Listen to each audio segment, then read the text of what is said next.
Ideas. Could it be that we're mistaken and are living out our fears? People think that we're so worthy. Where are all the worthies now? We need to see that we mean nothing and stop feeling goddamn proud. I don't say all this to shock you or to be the odd one out. If we could just see things different, there would be no mess to sort out.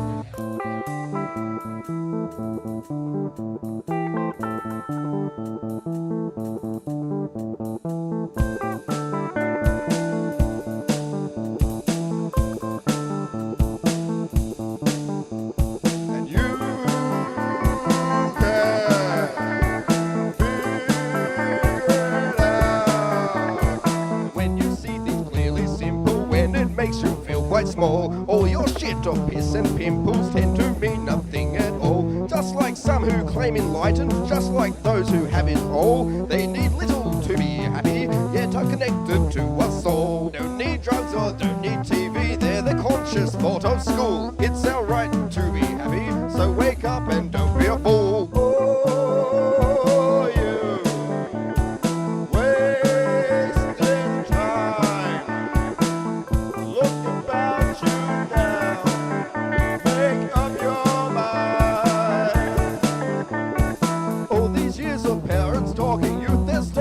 Ideas. Could it be that we're mistaken and are living out our fears? People think that we're so worthy. Where are all the worthies now? We need to see that we mean nothing and stop feeling goddamn proud. I don't say all this to shock you or to be the odd one